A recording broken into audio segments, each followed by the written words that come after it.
অনেক চড়াই উচ্চয় পার হয়ে আজকের এই প্রতিটি দেশে বসেছে আমাদের বাংলাদেশ জামাত ইসলামের উপরে এই অবস্থায় পৌঁছানোর ক্ষেত্রে বিভিন্ন সময় সরকারবাদী স্বৈরাচারী দৃষ্টির প্রহার আমাদের উপরে চলেছে।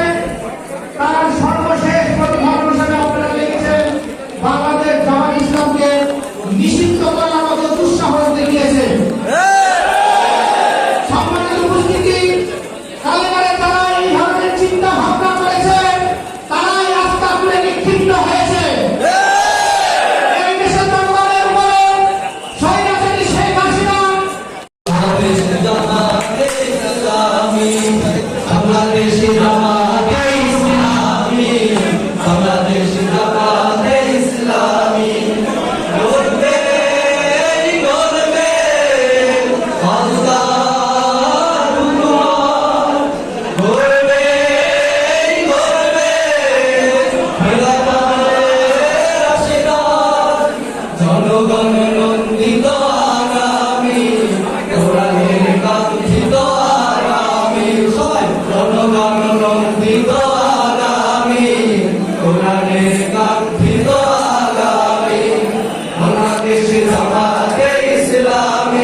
রহমের বাণী ধারা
ইসলামী, বাংলাদেশ জামাতে ইসলামী, বাংলাদেশ জামাতে ইসলামী, সবাই বাংলাদেশ জামাতে ইসলামী, বাংলাদেশ জামাতে ইসলামী।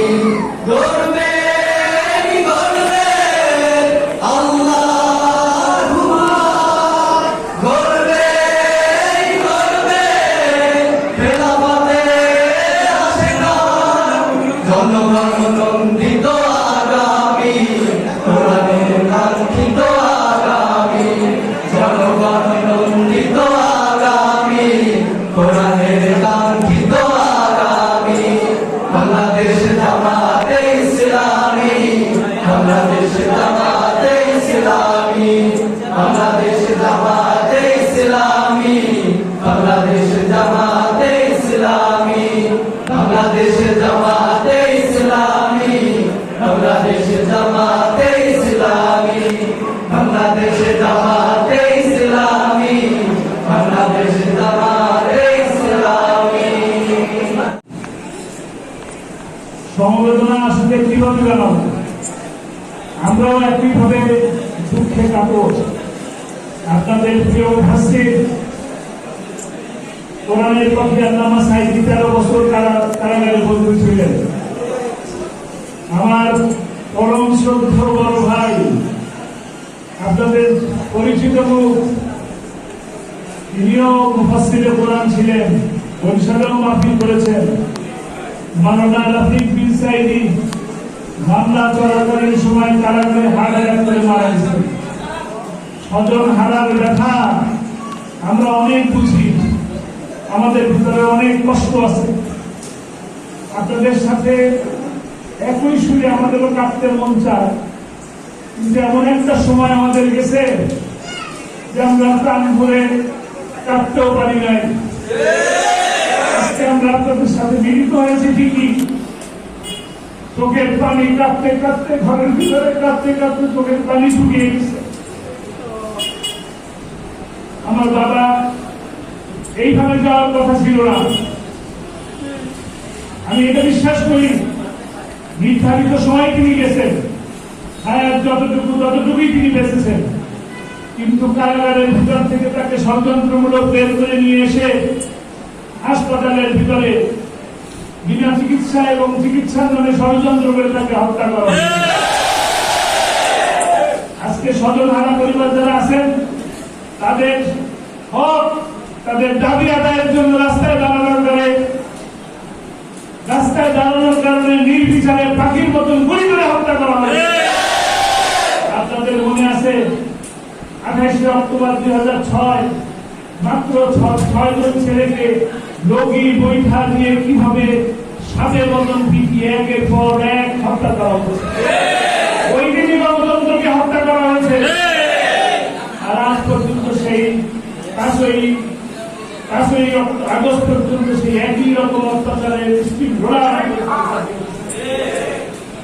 আজকে আলহামদুলিল্লাহ আল্লাহর কাছে শুকরিয়া আদায় করি, আল্লাহ রাব্বুল আলামিন আমাদেরকে এইভাবে একত্রিত হওয়ার তৌফিক দান করলেন, এইভাবে কথা বলার সুযোগ দান করলেন। আমরা তো 5 জন মানুষ এক জায়গায় বসে কথা বললে জঙ্গি অথবা ষড়যন্ত্রমূলক আলোচনার নাম দিয়ে আমাদেরকে গ্রেফতার করা হচ্ছে। জীবন দিয়ে চলে গেছে, কিন্তু তারা আমাদেরকে রক্ত দিয়ে বিলি করে গেছে, নাকি বলেন?